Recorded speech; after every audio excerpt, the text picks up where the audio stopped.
Some months ago, in one of these other Meditation Essentials videos, I discussed the importance of beginning a given meditation practice with trying to be still for the first few seconds.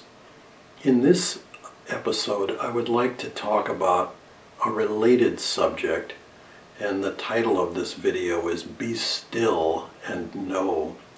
And this is, of course, a little subset of a passage from the Bible, from Psalms 46 as it happens, that goes, "Be still and know that I am God." And this practice, be still, it can sound a little bit like a parent, a mom or a dad, scolding little Johnny who's wiggling in the back of the car, or in church or something. And the idea is not to be guilty if we're restless or a little bit wiggling. It's rather an encouragement to understand that stillness is bliss. Real stillness takes us to a level of experience and understanding that is actually quite beyond anything we can imagine until we experience it.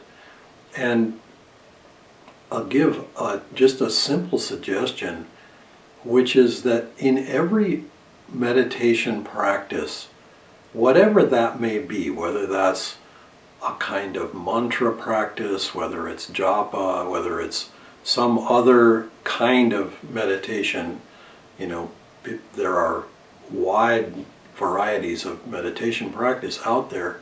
But I would simply suggest that in every meditation practice, we incorporate some aspect of pranayama. Pranayama is usually translated as breathing exercise or breath control, and often it involves counting the way we breathe. We inhale to a certain number, we hold the breath to a certain number, we exhale to a certain number. And those kinds of pranayams can be very helpful, especially at the beginning of a practice, just as a way of centering and calming. But pranayama is by no means limited to breathing exercises.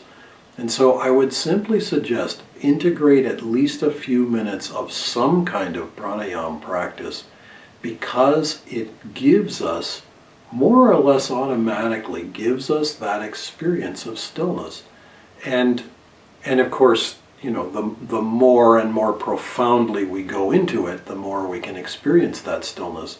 But even to touch it, even to sort of dip our proverbial toe in the water itself, even that much is valuable, because it gives us the sense that there's more. It gives us the encouragement to keep trying.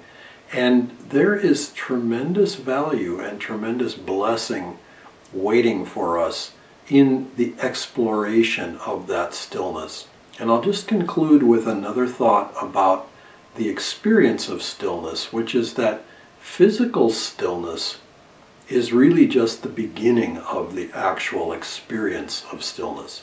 If the kind of stillness that Bible passage talks about, be still and know that I am God, if you're going to actually know God's presence, God's reality through stillness, it's going to have to go more deeply than just a physical stillness.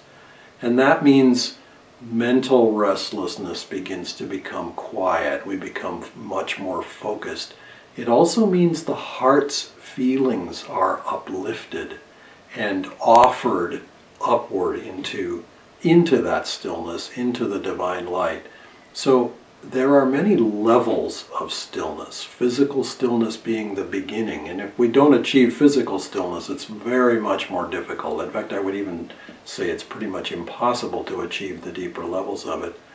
But practicing a little bit of pranayama can give us the encouragement and the needed experience to want to explore further.